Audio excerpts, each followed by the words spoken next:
তাহলে ভাইজানেরা, নওজোয়ান তরুণেরা, খুব ভালো করে একটু শোনেন। এই যুবকেরা আশিক বিল্লাহ খেলা করতে আসে না গো, আশিক বিল্লাহ বড় বড় গজল বলতে আসে না গো। হাজার হাজার টাকা খরচা করে এত সুন্দর করে মেহফিল আপনারা দিয়েছেন, আর আমি সময় কাটিয়ে কাটিয়ে চলে যাব, মোটা অঙ্কের টাকা নিয়ে চলে যাব, এইরকম আজ আমি করি না গো। যতক্ষণ থাকবো কিছু না কিছু আপনাকে দিয়ে যাব, এইরকম নিয়ত নিয়ে আপনার কাছে আসি। এ যুবকেরা, তরুণেরা, ও আমার নওজোয়ানেরা, খুব ভালো করে দেখো, খুব ভালো করে শোনো। তোমার মায়ের দাম কত, তোমার আব্বা জান তোমার কাছে কত অমূল্য রতন দেখো। এ যুবকেরা, ওই সিরিয়ার মানুষটা বলেছিল, জবাব দিয়েছিল, এ ইরাকিয়ান মানুষ যাদেরকে শুকর বলতে লেগেছে, আসলে শুকর নয়, একজন হলো আমার মা আর একজন হলো আমার বাপ। আল্লাহর কাছে কি অন্যায় করেছে, কি পাপ করেছে, আল্লাহ পাপ মানুষ থেকে শুকর করে দিয়েছে। আল্লাহর কাছে অন্যায় করেছে, আল্লাহ শুকর করে দিয়েছে। তাহলে আমি কি করতে পারি? কিন্তু এনারা দুজনা তো আমার আব্বা, একজন হলো আমার মা আর একজন হলো তো আমার আব্বা। আল্লাহ নবী বলে গিয়েছে, পায়ের নিচে, আব্বা আম্মার পায়ের নিচে এমন করে সন্তান সন্ততির জান্নাত। এই রাকিয়ান মানুষ রে, আমার আব্বা আমাকে আমি যে সাবানটা আমি মাখি, এদেরকে সেই সাবান মাখিয়ে গোসল করায়, দামি দামি কাপড় পরায়, ভালো জায়গাতে থাকতে দিই, ভালো ভালো খাবার খেতে দিই। কেননা এদের খিদমত যদি না করি, আল্লাহর দয়ার জান্নাতটা আমি পাবো না। আব্বা মায়ের পায়ের তলায় জান্নাত, ওই জন্য আমি খিদমতটা করে যাই, ভালোবেসে যাই। আর এদের খিদমত করে করে আজ আমি মুস্তাজাবুদ দাওয়া হয়ে গেছি। একটু জোরে বললেন না, নারী দেখবে। আব্বা মা শুকর হয়ে গেছে, সে বলছে এদের পায়ের তলাই তো আমার জান্নাত, ওই জন্য আমি এদেরকে গোসল করাচ্ছি, এদেরকে খিদমত করি, এদেরকে ভালো করে খাওয়াই। তোমার আব্বা খুব বদমেজাজি আমি জানি, তোমার মা অল্পতে রেগে যায় আমি জানি, তারপরেও তোমার মা, তারপরেও তোমার বাপ শত কষ্ট দিলেও তোমাকে সহ্য করতে হবে। তুমি ছেলে হয়ে বাপের গলার আওয়াজের উপরে যেন তোমার আওয়াজটা না চলে যায়, জান্নাত তোমার নসিবটা ফেটে যাবে। কাবা ঘরের ইমাম এসেও যদি তোমার জন্য দোয়া চায়, তোমার কবরের বাস পড়া বন্ধ হবে না। তোমার বেটা যদি কাবা ঘরে সব ইমামগুলোকে দাওয়াত করে, কবরের চতুর্দিকে দাঁড় করিয়ে দেয়, তারপরেও তোমার কবরের মার বন্ধ হবে না, পেটাই বন্ধ হবে না। তাদের কারণেই তো তুমি দুনিয়ার মুখ দেখেছো। আব্বা মায়ের সম্মান সন্তানের কাছে আল্লাহ অনেক বাড়িয়ে দিয়েছে। তবে কোন আব্বা যদি জমি জায়গার ক্ষেত্রে কম বেশি করে দেয়, বড় ভয়ঙ্কর কথা রাসূল বলে গেছে।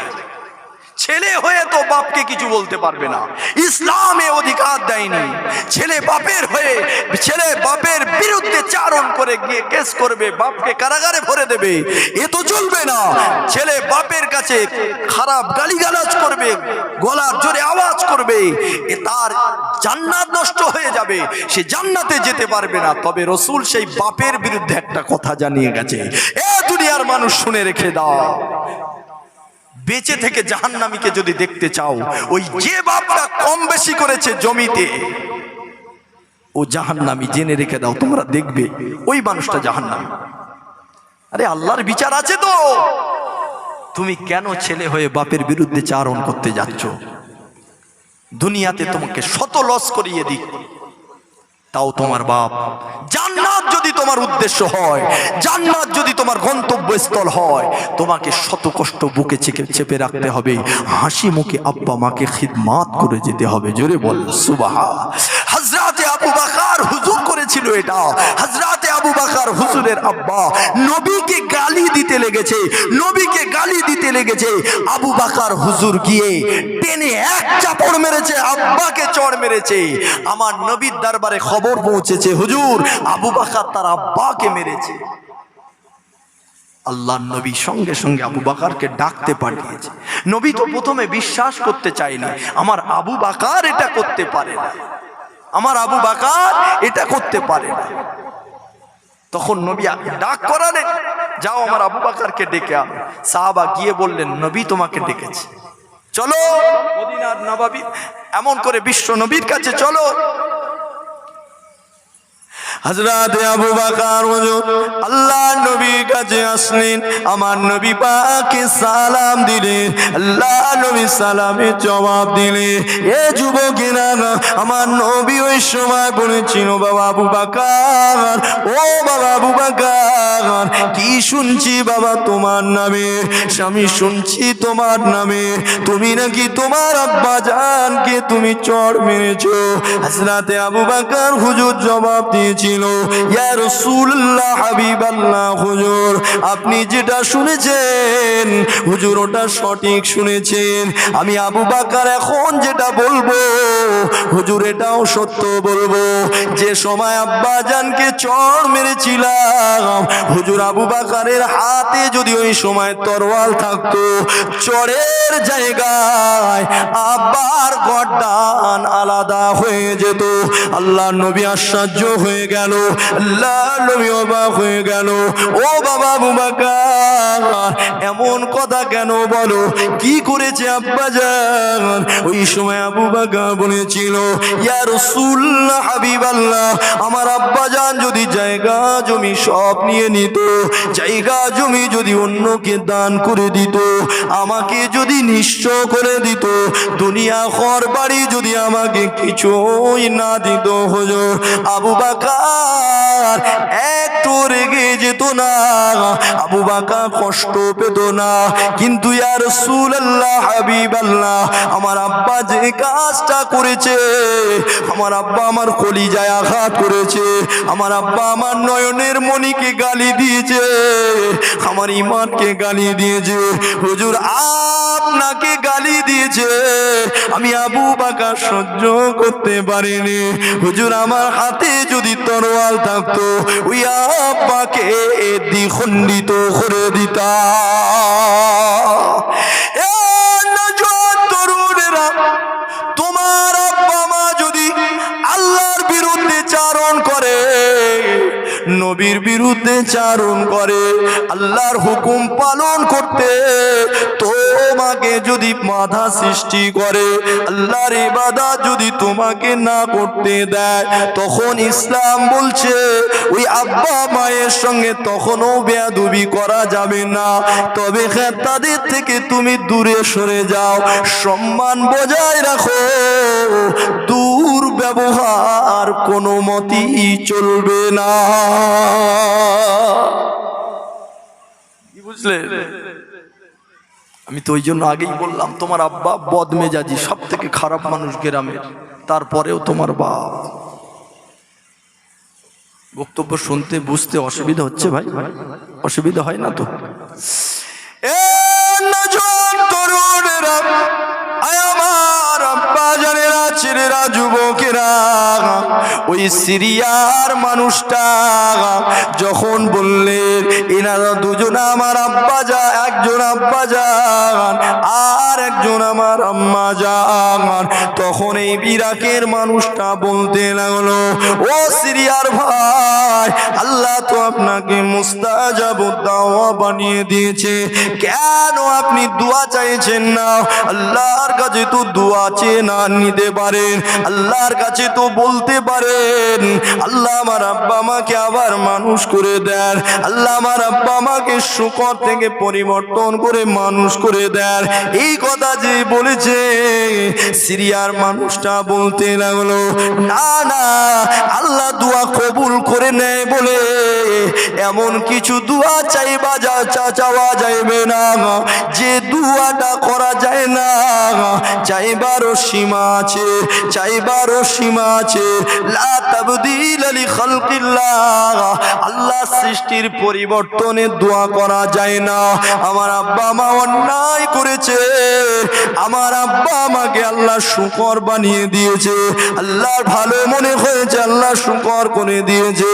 এখন যদি আমি বলি আল্লাহ এদেরকে মানুষ করে দাও, লা তাবদীল লিখালকিল্লাহর বিরুদ্ধে চলে যাবে, তাই এই দোয়া আমি করতে পারি না। নওজোয়ান তরুণেরা, আমার আব্বা জানেরা, ছেলেরা, যুবকেরা, আল্লাহ নবীর জামানাতে মদিনার মহিলারা তারা একটা কাজ করত। কি করত জানেন? তাদের এই দাঁতগুলো তারা পাথর দিয়ে ঘষে ঘষে ঘষে ঘষে এই দাঁতের আগাগুলো সরু করত। আল্লাহর নবীর কাছে সাহাবা হুজুররা খবর নিয়ে আসলে, ইয়া রাসূলুল্লাহ, হাবিবাল্লাহ, হুজুর মদিনার বেশি সংখ্যক মহিলারা হুজুর এই কাজটা করতে লেগেছে, ওদের দাঁতগুলো ঘষে ঘষে পাথর দিয়ে ঘষে ঘষে দাঁতগুলো সরু করতে লেগেছে। আল্লাহর নবী শুনে খুবই অসন্তুষ্ট হলে আল্লাহর নবী মদিনার মহিলাদেরকে ডাক দিয়েছিল, ও মদিনার মহিলারা, আল্লাহর নবীর কাছে যখন আসলেন নবী আমার তাদেরকে জিজ্ঞাসা করলে, কেন তোমরা এমন করো? ওরা জবাব দিয়েছিল, হুজুর আমাদের দাঁতগুলো সরু সরু সরু সরু হবে, দাঁতের আগাগুলো সূচ সূচ মতো হবে, আর আমরা যখন হাসবো আমাদের দেখতে খুবই ভালো লাগবে। এ যুবক একটা কথা শুনে রেখে দাও, সমীক্ষা বলতে লেগেছে গোটা পৃথিবীর জমিনে সব থেকে মদিনার জমিনে সুন্দরী মহিলার জন্ম বেশি হয়। জোরে বলবেন না? তারপরেও তারা কি বলছে? আমরা যখন হাসবো আমাদের দাঁতগুলো সূচ সূচ মতো হয়ে থাকবে, খুব ভালো দেখাবে আমাদের। হুজুর ওই জন্য আমরা এটা করি। নবী বললেন, না, আর করা যাবে না, যাও এই কাজ তোমরা আর করবে না। মদিনার মহিলারা চলে গেল, কিন্তু কাজ বন্ধ হলো না। কি বুঝলেন? তারা কি বলতে লাগলো জানেন? যে নবী বলেছ তার, আল্লাহ তার বলিনি। বলেন না নাউজুবিল্লাহ। নবী তার বলেছে, এখনো তো আল্লাহ বলিনি, ও চালানি যাবে। আমার নবীর কথাটা হালকা মনে করতে লেগেছে, আমার নবীর কথাটাকে ওরা হালকা ভেবে নিয়েছে। আল্লাহ যখন বলবে তখন আমরা এটা বন্ধ করব। যে নবীকে আল্লাহ এত পাওয়ারফুল করেছে, যে নবীর কথাটাই শরিয়াত হয়ে গেছে, নবী পাকের একজন সাহাবা এসে বলছে, হুজুর আমি এত চেষ্টা করি ফজরের নামাজ জামাতের সাথে পড়বো, হুজুর আমার ঘুম ভাঙে না। সাহাবা বলছে, মানে এখানে মিথ্যা আছে? এই কথা মাথাটাতে নাড়েন। সাহাবা বলছে, সলিমুদ্দি কলিমুদ্দি বলছে না, সাহাবা বলছে, হুজুর এত চেষ্টা করি ঘুম ভাঙে না, ফজরের নামাজে আমি জামাত ধরতে পারি না, হুজুর আমি কি করব হুজুর? আমার নবী তার সিচুয়েশন বুঝতে পেরে বলল, বাবা সাহাবা চিন্তা করো না, আমি রাসূল তোমাকে বলে দিচ্ছি, তোমার যখন ঘুম ভাঙবে তোমার জন্য তখনও ফজরে রক্ত থাকবে। জোরে বলেন, জোরে বলেন। হারামকে নবী হালাল বলে দিলে সেদিন থেকে হালাল হয়ে যেত। জোরে বলেন। আর হালালকে হারাম বলে দিলে সেদিন থেকে হারাম হয়ে গিয়েছে। জোরে বল। সেই নবীর কথাটা হালকা ভেবে নিয়েছে কারা? কারা?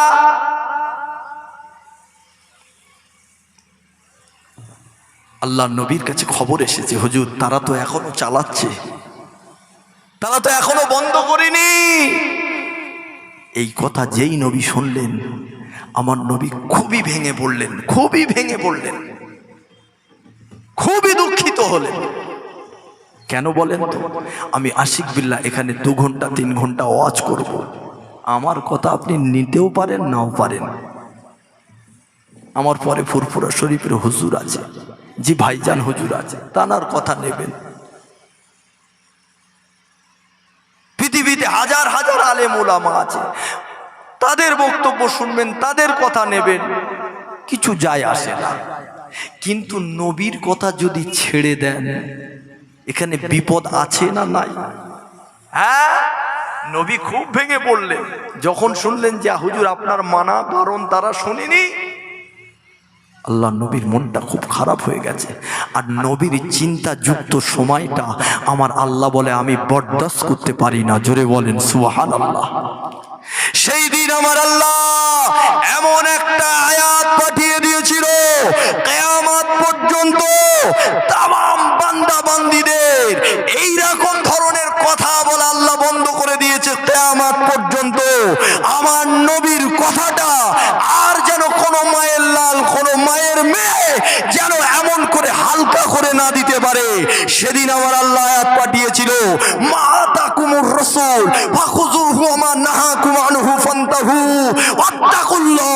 আল্লাহকে ভয় করো, নবী যেটা ধরতে বলে সেটা ধরো, নবী যার থেকে দূরে থাকতে বলে সে তার থেকে দূরে সরে যাও। আর একটু আসতে বলেন ভাই। 10:30 মাশাআল্লাহ। কালকে 3 জায়গায় প্রোগ্রাম আছে। জি, মাইকটা বুঝতে পাচ্ছেন, খুব সুন্দর মাইক। জি, গলা এমনিতেই বসা ছিল, আরো বসে গেছে, আল্লাহ জানে কালকে কি হবে।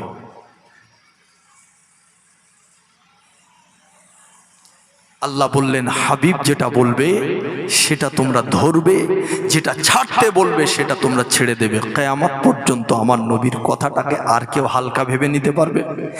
এক কথায় আল্লাহ কাজ মেরে দিয়েছে। আমার নবীর কথাটা তোরা হালকা মনে করে নিলি? ইন হুয়া ইল্লা ওয়াহয়ুন ইউহা। আমার নবী নিজের থেকে কিছু বলে না, যা বলে আমি আল্লাহ বলতে বলি বলে বলে। আমার নবীর হাত ধরে যারা বায়াত গ্রহণ করেছিল তারা স্বয়ং যেন আমি আল্লাহর হাত ধরেছে। জোরে বলেন না, আই জোরে বলেন না।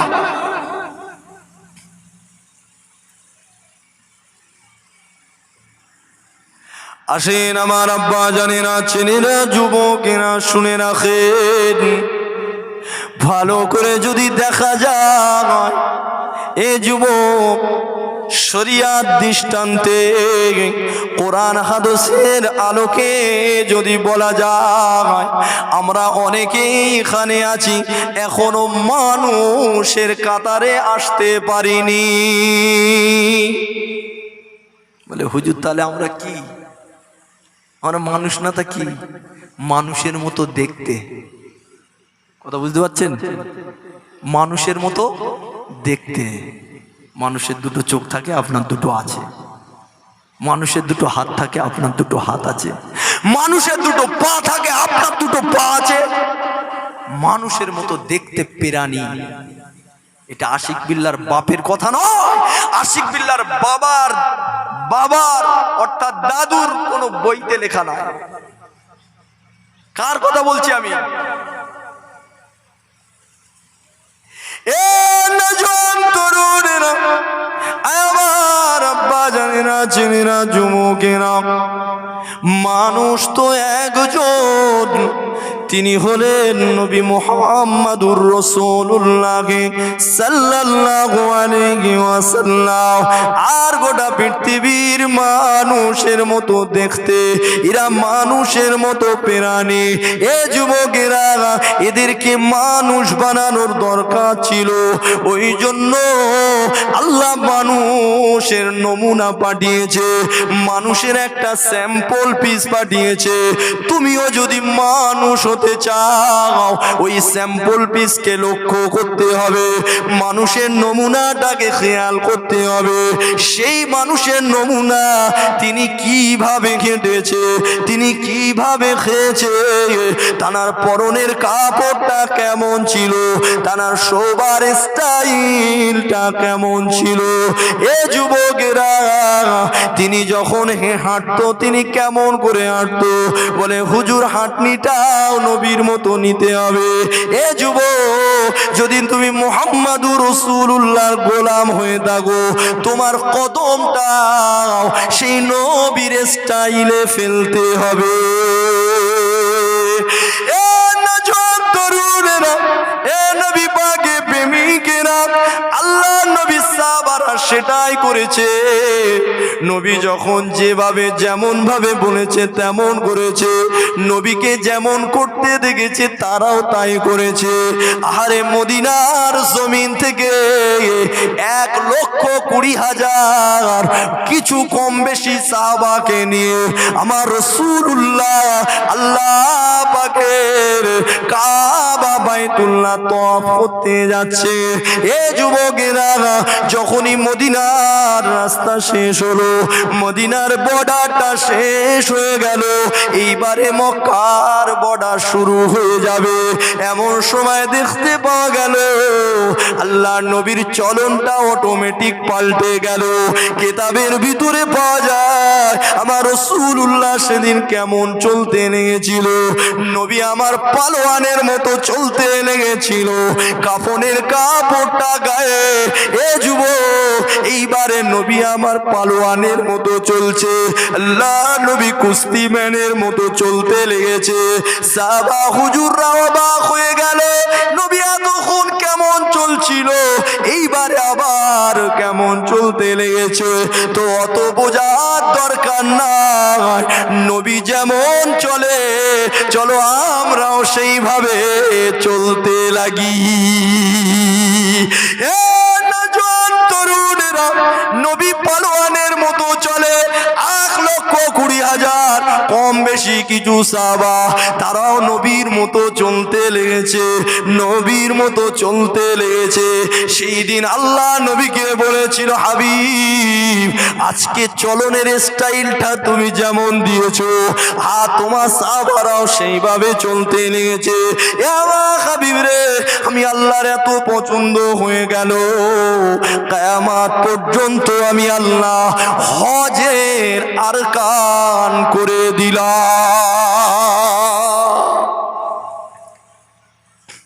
কিয়ামত পর্যন্ত আমার কাবাতে যারা আসবে